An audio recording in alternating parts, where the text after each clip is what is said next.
Hey, this is Lorena. I wanted to do a quick tutorial on how I set up my tension on my gammill Statler stitcher. And so here's the tova and here's the bobbin already in the case. I want to share some little tricks that I figured out on how to get the best tension. I also want to share about these two different types of bobbins. This one is what came to my with my machine, and this is something I tried to figure out if it worked for me. These are my favorite. And so I want to share the differences of how they work on your tension and on your bobbin case. Well, I hope you like this tutorial. So here we go. Let's get started.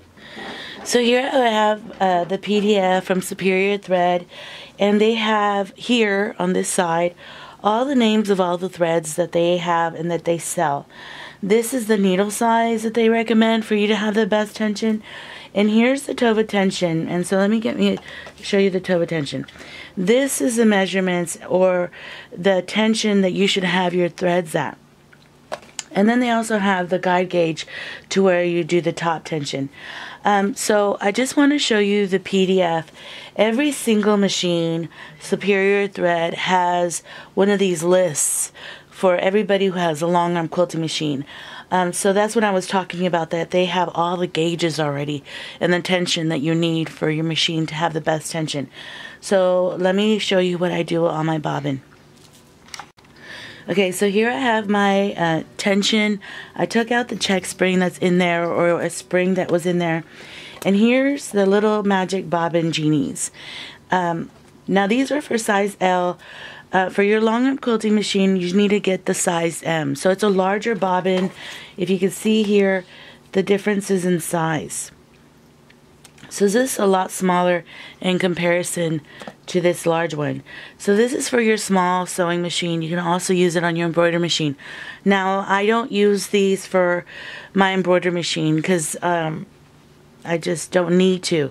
And I'll show you what I do with them. I have a paper bobbin that kind of does the same thing as this when I'm doing my embroidery work. So this is a size M little magic bobbin genie, but this is a size M for long arm quilters. And so here's my bobbin case. What I do is I make sure that my case is completely clean.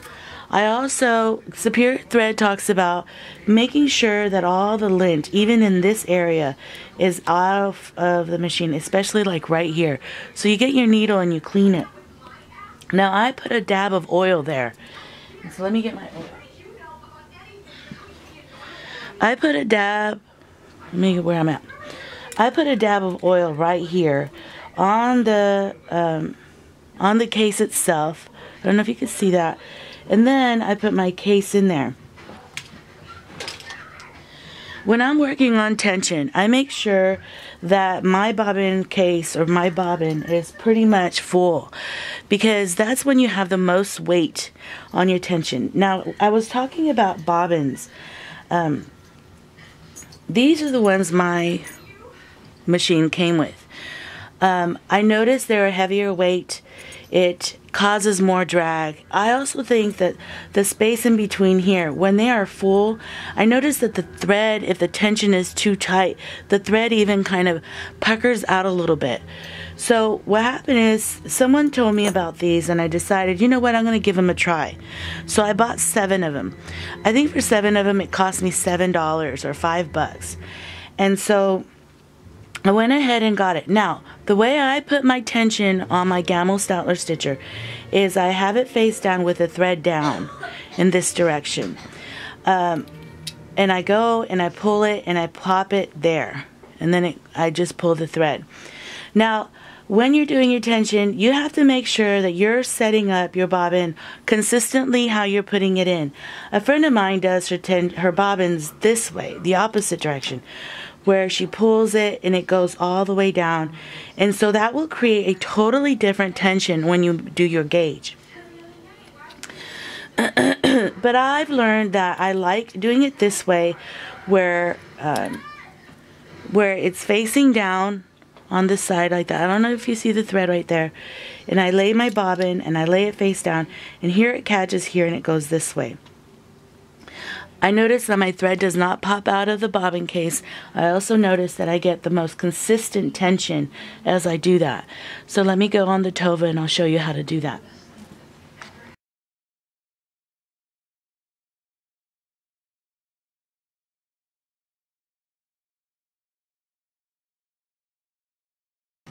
Okay, so here I have my bobbin case. Here I have my bobbin case, and I made sure that you brush everything out. I also recommend you put a needle within this space right here, and that you clean any lint that's there. You go ahead, and I put oil in there, so I'm going to put a dab of oil here. And then you put your the little magic bobbin genie in there, lay it in there. I make sure I have a completely full wound bobbin case, and I love these bobbins.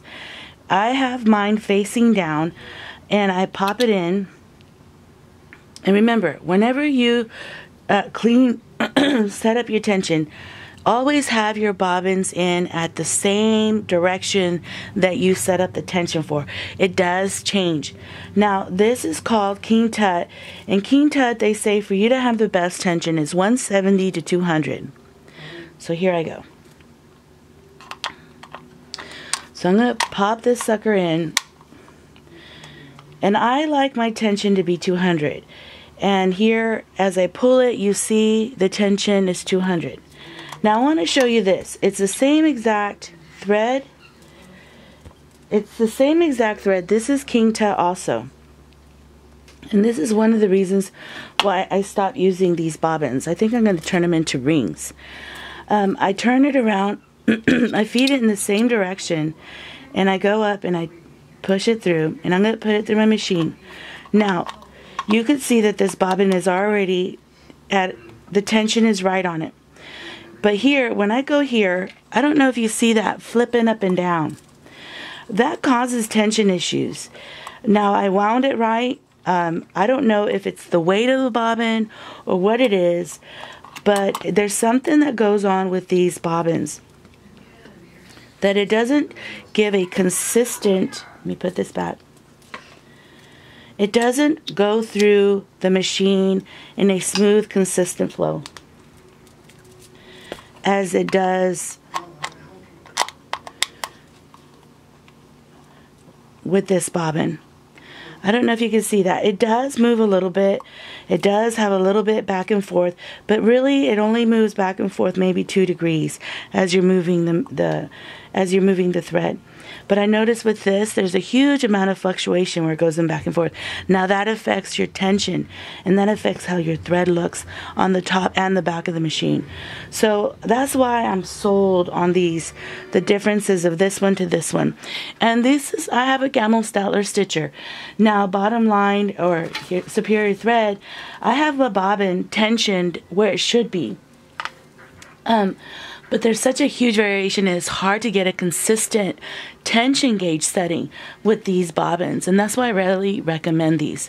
I hope you have a great day, and I hope you like this tutorial. Alright guys, bye.